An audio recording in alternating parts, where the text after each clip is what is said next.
Yellowstone, wildlife, geysers, and camping tips. Yellowstone, Wyoming is home to many plants and animals in the park's amazing ecosystem. Whether it's geysers, hot springs, or mud volcanoes, Yellowstone has it all. In this video, I will tell you what me and my family did on this trip and what things to look out for. Coming up first is wildlife. The park's main tree is the pine tree. This tree creates a good ecosystem for bears, bison, wolves, and many other animals to live in.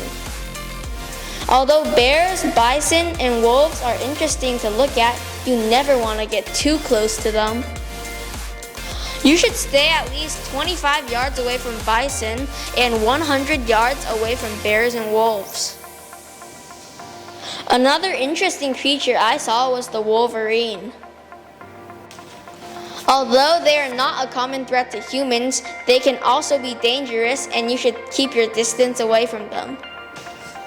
If you want to see bison, I would recommend you go to Lamar Valley at 7 a.m. in the morning or 4 to 6 p.m. at night. Bears can randomly appear, so be on the lookout when you're driving or hiking. If you encounter a bear, use your bear spray 60 feet away or lie down and play dead. Yellowstone has 12 campsites with over 2,000 campgrounds that are open to the public all year round.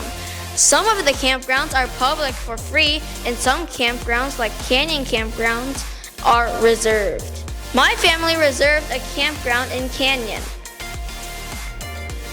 Honestly, it wasn't as I thought it would be.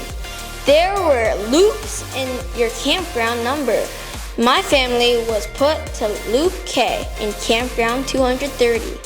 It wasn't as big as I thought it would be, but it was comfortable in a small way. There were 2 free showers every day, which was pretty nice. If you ever go camping, bring an air mattress for comfort and bring a super big, warm sleeping bag to get warm. It's super cold at night and super hot in the morning. If you don't want to camp, you may consider the $500 hotel inside Yellowstone. Very inconvenient. You probably know this, but Yellowstone is very big. And I mean very big. The nearest city and airport are 1 hour away from any of the entrances to Yellowstone. There are 2 ways to drive from Canyon Campground to Old Faithful. On our way there, we took 42 miles. On our way back, we took 54 miles. Of course, we went down to the bottom of the loop at the 8 of Yellowstone. Driving will probably take 1 to 3 hours every day. And trust me, you do not want to bring a bike to Yellowstone because of the lack of mountain bike trails, and walking trails don't allow bikes. Bikes will just take up space. Some of the geysers we went to included Old Faithful, Castle Geyser, Steamboat Geyser, White Dome Geyser, and a bunch of others. Yellowstone's most famous geyser is Old Faithful, erupting every 80 minutes. Although the wait is long, there are many buildings beside that will hopefully be enough entertainment for the family. After waiting for a long time, we finally got to see the eruption of Old Faithful. It started small, then it got big, and then huge, so that it almost sprayed me. Luckily, it didn't have that rotten egg smell that I first smelled when going to the mud pop volcanoes, which is also somewhere good to go.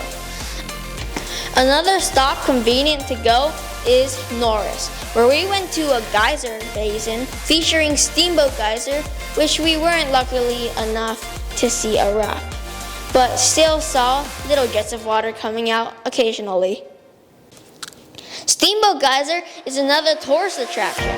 The cone-shaped geysers eruptions can vary from 4 days to 50 years. When this geyser erupts, it sends water spewing over 300 feet in the air. What is interesting about Steamboat Geyser is that the nearby spring, Cistern Spring, will drain shortly after the eruption, then fill back up 1 to 2 days after.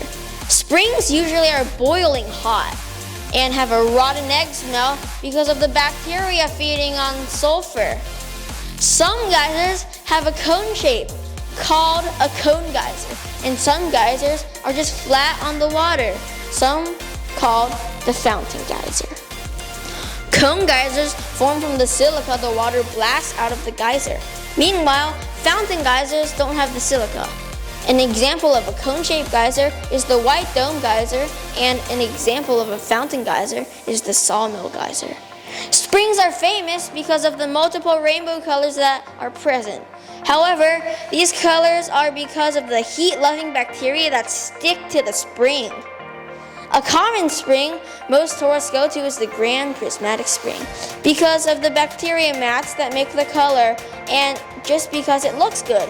My family saw the spring from an eye view boardwalk and from the overlook that you can hike up. Another stop that you should go to is the Mammoth Hot Springs, where you can hike on a boardwalk and look at beautiful stone waterfall looking things. Canyon waterfalls for upper and lower falls is a really good place to tour too. Here's the view from the upper falls, and here's the view from the lower falls. Beautiful, right? Canyon Falls also has several viewpoints to view the falls. A place I recommend would be the Upper Falls viewpoint, the Lower Falls viewpoint, or the Artist Point. There will be a lot of hiking to do and climbing. It will take you about 5 hours to tour the whole place. The waterfalls is one of the best places to visit in Yellowstone. To end off, Yellowstone is the world's largest and first national park with half of the world's geysers, and that you should spend a good 3 days to tour the entire park with a car.